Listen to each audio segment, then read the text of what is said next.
मानसकार अपनी चौपाई में कहते हैं, बड़े अधिकार दक्ष जब पावा, बड़े अधिकार दक्ष जब पावा, श्री राम जय राम जय जय राम, राम जय जय राम। बड़े अधिकार दक्ष जब पावा, बड़े अधिकार दक्ष जब पावा, अति अभिमान हृदय तब आवा, अभिमान हृदय तब आवा, नहीं को अस जन माज माही, कही जही अस गुण पावहि जाहि, प्रभुता पाई जाहि मद नाही, प्रभु का पाई जाने मत माही। श्री राम जय जय राम, श्री राम जय जय राम, श्री राम जय जय राम, श्री राम जय जय राम, श्री राम जय जय राम, श्री राम जय जय राम, श्री राम जय जय राम, श्री राम जय जय राम। बड़े अधिकार दक्ष जब पावा, बड़े अधिकार दक्ष जब पावा।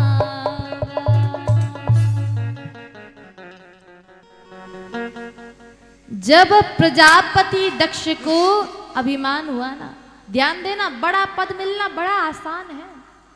हाँ, बड़ा पद मिलना बहुत इजी है। कई लोगों को बड़ा पद मिलता है, बोले किस अनुसार?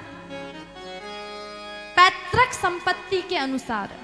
हाँ, पिताजी की दुकान है, बेटा को मिल गई। बड़ा अधिकार, बड़ा स्थान पाना बड़ा आसान है, पर उस बड़े पद के साथ मैं आपको एक बात बताऊं, हमारे ब्रिज के एक बड़े सुंदर कथावाचक है, जिनकी कथा मुझे व्यक्तिगत तौर पे मैं बताऊं तो मुझे बड़ी पसंद है। आप लोगों ने नाम सुना होगा, जिनको मैं बहुत फॉलो करती हूं और बहुत सुनती हूं, पूज्य श्री कृष्णचंद्र ठाकुर जी। सुना होगा आपने, बड़े सुंदर कथावाचक है, बड़े अद्भुत कथावाचक है। उनके सुपुत्र है पूज्य श्री इंद्रेश जी महाराज। बड़ा पद है, पिताजी के द्वारा बहुत सुंदर नाम भी पाया, बड़ा पद भी पाया, पर वो बड़े पद के साथ इंद्रेश जी महाराज में इतनी सरलता है। बड़ा पद मिल गया, बड़ी अच्छी बात है, पर बड़ी सरलता भी मिल गई, मतलब ठाकुर जी की अति कृपा मिल गई, इसलिए बड़ी सरलता भी मिल गई। बड़े सरल व्यक्ति है जी, बड़े सरल व्यक्ति। दर्शन करने कभी चले जाओ ना, पूज्य श्री इंद्रेश जी महाराज, इतने सरल व्यक्ति कभी दर्शन करने चले जाओ। अगर पूज्य महाराज श्री भोजन पा रहे हो ना, आपको भी कह देंगे जाके भोजन हमारे साथ पा लो, सामने बिठाकर पवा देंगे। इतने सरल व्यक्ति, वो सरलता होनी चाहिए। बड़ा पद पा लिया, बड़ी अच्छी बात है, पर जिस दिन उस बड़े पद के साथ बड़ी सरलता मिल गई ना, मतलब समझ जाना कि ठाकुर जी की कृपा भी मिल गई। यहां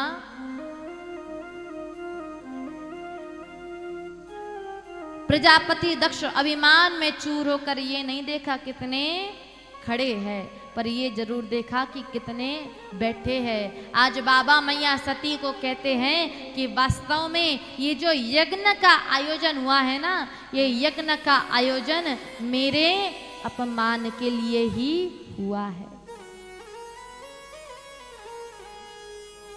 आज फिर भी मैया सती नहीं मानी, हट पे अड़ गई। सो बाबा ने 2 रुद्रगणों के साथ मैया सती को विदा कर दिया। आज सती अपने पिता महाराज के घर पहुंची। जैसे ही पिताजी के घर पहुंची, पिता भवन जब गई भवानी, दक्ष त्रास का हुन सन्मानी। पिताजी क्या देखा, दक्ष ने पहले ही कह दिया था, देखो कोई सती से अच्छे से बात मत करना। प्रजापति दक्ष की बात कौन नहीं मानता, सभी सती को देखकर मुंह बना रहे हैं। केवल सादर भले ही मिली एक माता, केवल मैया प्रेम से मिली, मैया ने अंक से लगाया, गले से लगाया। आज सती सभी के व्यवहार को देखकर समझ गई कि महाराज यहाँ कुछ ना कुछ तो गड़बड़ है, दिक्कत है। सती सबके व्यवहार को देखकर जान गई। जैसे ही सती यज्ञ मंडप के समीप पहुंची, उसे यज्ञ मंडप में क्या देखा, इस यज्ञ में भाग है किसका, यम का, यक्ष का, कुबेर का, इंद्र का, ब्रह्मा जी का, विष्णु जी का, भगवती का, सभी का भाग है। बस भाग नहीं है तो किसका, कहा मेरे शंभू का, मेरे पति का। और शिव कथा कहती है कि किसी विवाहित स्त्री के लिए सर्वप्रथम धर्म कौन सा और सर्वश्रेष्ठ धर्म कौन सा। शिव कथा कहती है स्त्रियों के लिए कोई सर्वश्रेष्ठ धर्म और सर्वश्रेष्ठ व्रत है तो वो पतिव्रत धर्म है। मानसकार कहते हैं स्त्रियों के लिए कि एक ही धर्म एक व्रत नेमा, पाए वचन मन पति पद प्रेमा। स्त्रियों के लिए सर्वश्रेष्ठ धर्म केवल पतिव्रत धर्म है प्यारो। ये पतिव्रत धर्म कैसा, पतिव्रत धर्म की ताकत कैसी, पतिव्रत धर्म का पावर कैसा कि सामने पति का मृत देह पड़ा है और पत्नी चले गई यमराज से लड़ने और यमराज से लड़कर अपने पति को जीवित कर लिया। ये पतिव्रत धर्म है। पतिव्रत धर्म कैसा कि छोटो सो लाला है पत्नी का, घुटना घुटना चलना सीखा है। पति लकड़ी तोड़ के थक हार के आए, पत्नी की गोद में सर रख के सो गए। वो छोटो सो लाला घुटमन घुटमन चल के यज्ञ कुंड में गिर गया। पत्नी उठ नहीं सकती, बोले क्यों, उठ जाएगी तो गोद में पति सो रहे हैं, पतिव्रत धर्म नष्ट हो जाएगा। पर अपने आंखों के सामने कोई माँ अपने लाला को जलते हुए भी नहीं देख सकती। आंख बंद कर ली, ध्यान किया पतिव्रत धर्म का। 2 घंटे बीते, पति की नींद खुली, पति गोद से उठे। जैसे ही उठे वो पत्नी तो दौड़ पड़ी किसको बचाने, अपने लाला को बचाने।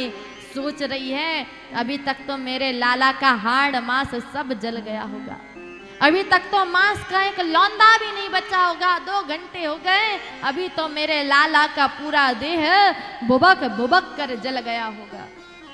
क्या देखा, 2 घंटे हुए हैं, दौड़ के गई है, वो अग्नि कुंड है, उसमें अग्नि की लपटें बुबक बुबक कर जल रही हैं। पर उस अग्नि की लपटों के मध्य वो छोटा सा लाला, वो छोटा सा बालक खेल कर रहा है, किलौल कर रहा है, क्रीड़ा कर रहा है। पतिव्रत धर्म की कृपा से वो अग्नि उस लाला को छू भी नहीं पाई। ये ऐसा पतिव्रत धर्म है।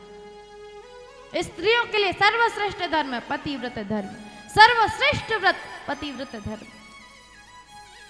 पतिव्रत धर्म का नियम कहता है अगर किसी स्थान पे आपके पति का अपमान हो रहा हो, वो चाहे आपका मायका क्यों ना हो।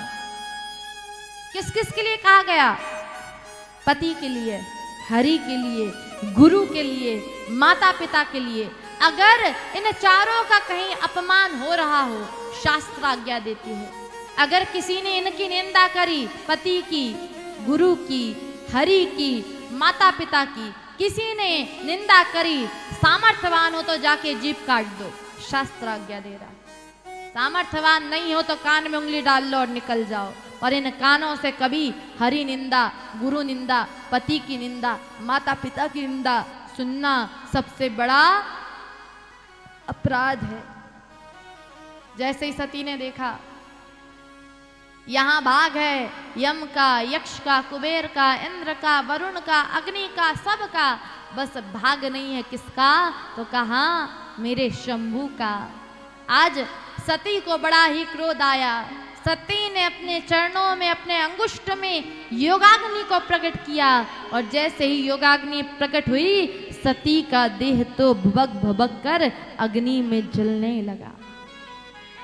रुद्रगणों ने देखा, बाबा के पास जाके सूचना दी कि मैया ने अपना देह को अग्नि में समाहित कर लिया। बाबा को क्रोध आया, अपनी जटाओं से एक केश निकाला, जो ही एक शिला पर एक पत्थर पर फेंका, वहीं वीरभद्र की उत्पत्ति हो गई। बोलिए वीरभद्र महाराज की जय हो। आज्ञा दे दी, यज्ञ को तहस नहस कर दो। आज वीरभद्र आए यज्ञ को तहस नहस करने। बोले ये मेरी मैया सती को देखकर अपने दांत दिखा के हंस रहा था ना, दांत तोड़ दी। ये मेरी मैया को देखकर मूछन पे ताव दे रहा था, सो मुछ मोड़ दी। बोले ये प्रजापति को अभिमान था इस सिर का, सो ये सर अग्निकुंड में जला दिया, पूरा यज्ञ को तहस नहस कर दिया। यहाँ बाबा आए, जैसे मैया के उस देह को देखा, उस जले हुए देह को हाथ में लेकर आज बाबा भोले इस पृथ्वी पे भ्रमण कर रहे हैं, रुदन कर रहे हैं। जहां जहां बाबा के अश्रु गिरे, वहां वहां रुद्राक्ष की उत्पत्ति हुई। मैया के सती को हाथ में लेकर पूरे धरातल पे भ्रमण कर रहे हैं। मैया के सती से मोह को देखकर, इस प्रेम को देखकर विष्णु जी ने सोचा, महाराज यहाँ तो बात गड़बड़ हो रही है। आज विष्णु जी ने अपना सुदर्शन चक्र लिया और सुदर्शन चक्र से मैया के देह के खिन्न खिन्न कर दिए, टुकड़े टुकड़े कर दिए। जहाँ जहाँ मैया के देह का एक एक अंग गिरा, वहाँ वहाँ एक एक शक्तिपीठ हुई। जहाँ नेत्र गिरे वहाँ नैना देवी, जहाँ जीभ गिरी वहाँ ज्वाला देवी, जहाँ केश गिरे वहाँ कलकत्ता वाली, जहाँ कड़ा गिरा वहाँ कड़ा वाली। जहाँ जहाँ जहाँ मैया के देह के एक एक अंग गिरे, वहाँ वहाँ एक एक शक्तिपीठ की उत्पत्ति हो गई। बोलिए सती मैया की जय हो। जहाँ मुख्य 9 शक्तिपीठ बताई गई है, किसी पुराण के अनुसार 51 शक्तिपीठ, किसी पुराण के अनुसार 108 शक्तिपीठों का वर्णन आता है। जहाँ आज भी माँ ज्वाला में अग्नि जलती है, जहाँ आज भी पचमढ़ी कोई गया है? पचमढ़ी से पूर्व एक स्थान है अनहोनी करके, गए हो? अनहोनी गए हो? अनहोनी में एक कुंड है जहां आज भी गर्म पानी का कुंड है। कितना गर्म पानी, चावल के दाना डाल दो पक जाएंगे। वहां मैया ज्वाला का स्थान है। जहां बर्फ वाली पहाड़ियां हैं, वहां महाज्वाला का स्थान है, जहां आज भी इतना खौलता हुआ पानी है कि चावल का दाना डाल दो वो चावल पक जाता है। ऐसी माँ ज्वाला वहां प्रकट है। आइए भगवती के चरणों में एक सुंदर से भजन के साथ भैया चलेंगे और सभी मेरे साथ गाएंगे।